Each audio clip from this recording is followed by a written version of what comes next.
Hey Cakers, Jeannie here from Caker Struggles on Facebook. Today I want to teach you how to make a caramel sauce. You can use this as a topping or a drip for your cakes. You could put it in between the layers. You could drizzle this over ice cream or over apple pie. You could put it in your coffee. You can put it in buttercream to make a caramel buttercream. It's very, very versatile, and it's one of my favorite things to add to a cake. So we're going to start with our saucepan. I just have a regular, pretty heavy duty saucepan. I'm going to go ahead and add a quarter of a cup of water and a teaspoon of light corn syrup, if I can get it open. The corn syrup is just going to help prevent your sugar from crystallizing as it cooks. So you can do it without the corn syrup. You can do it with. I just prefer to do it with because it's so sad when it burns and you have to throw it all away and start over. All right, and then we're going to add a cup of sugar. I'm just going to whisk all that together.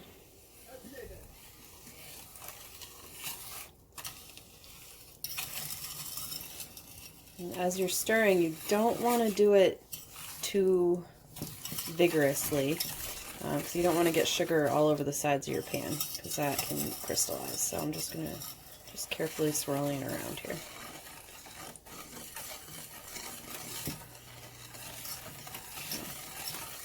Okay, that's good.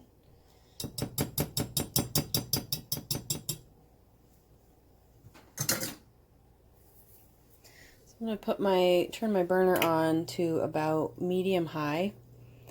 I used to be afraid of making this, and I would put it on low and stand here forever and watch it hoping it didn't burn, but then it would crystallize because I was cooking it too slowly. So you have to do it on a medium or high heat, otherwise you're going to crystallize.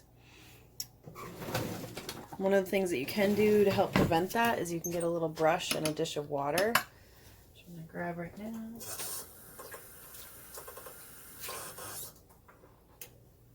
I just have like a silicone pastry brush. Ooh, from the dishwasher on it. Clean that off. And then you can just dip it in a little bit of water and run your brush along the edges where you have sugar. And again, that can help prevent crystallizing.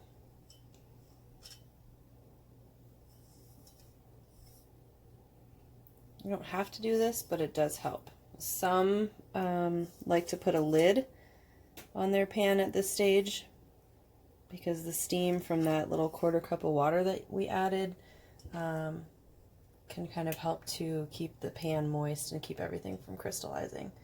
But I find that this works just fine.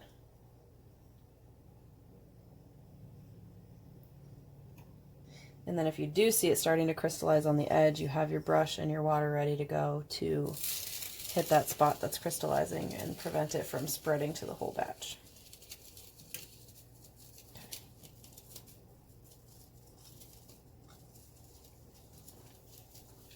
All right, you can stir while it warms up to melt the sugar, but I prefer to just leave it alone and let it do its thing. You'll see it kind of go clear as the sugar dissolves, and then it's going to turn into this really nice amber color, and that's when we're going to add the butter. So we're just going to let it cook for a while here. You're going to bring it to about 360 degrees, but like I said, I just bring it to a nice amber color. I don't use a thermometer.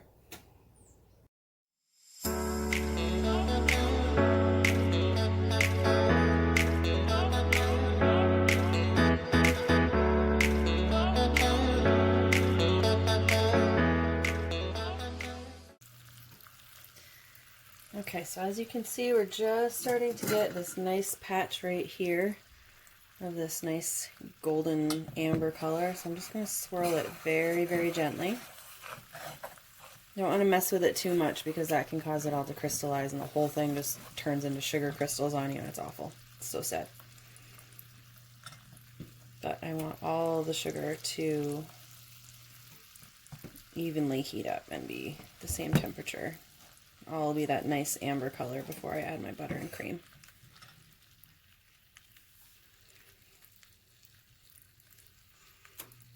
Oh yeah, that's pretty much there, just about.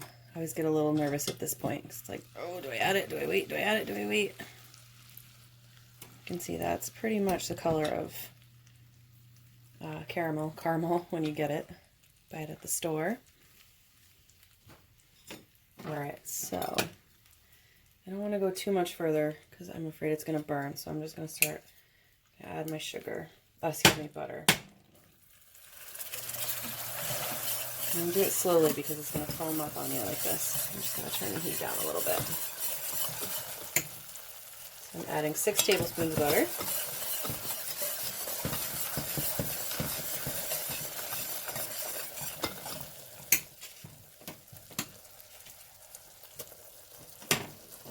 Get it in there. There we go.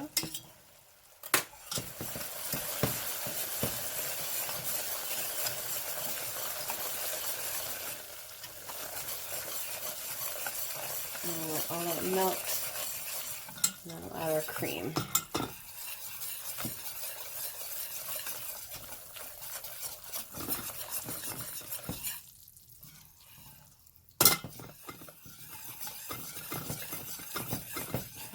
Butter's pretty much melted, so we'll go ahead and slowly add the cream.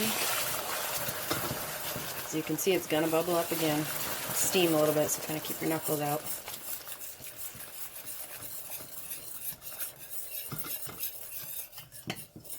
Alright. So we essentially have a caramel sauce now, caramel sauce.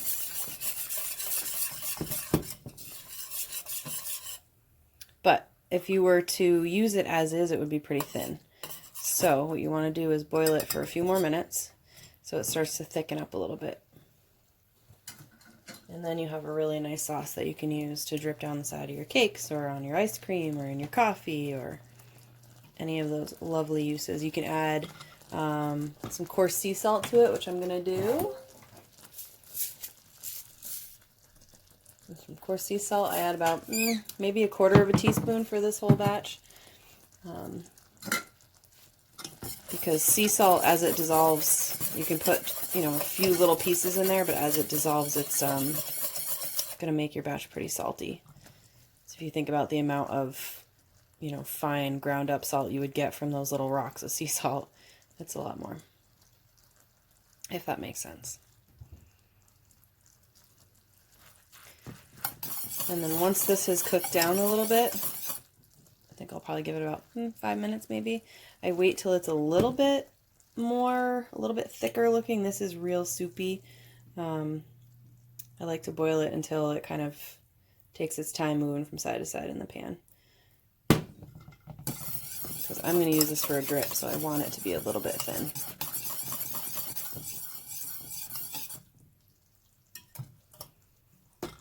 So once that's boiled for a few minutes, I'll add a teaspoon of vanilla extract. I'm also going to add a little bit of maple to this one because it's going to be for a maple cake. And then I'm going to pour it into a bowl and put it in the fridge to cool for a little bit, and it'll be ready to go. So that is how you make a caramel sauce.